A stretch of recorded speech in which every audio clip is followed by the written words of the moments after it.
In today's tutorial, I'm going to show you how to take a screenshot on your Chromebook device.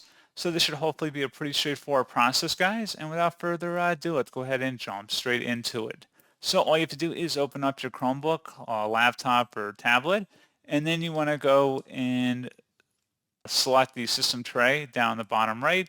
Should be a little time icon. Go ahead and select that. There should be a screen capture button here. Select that, and then you can take a screen capture.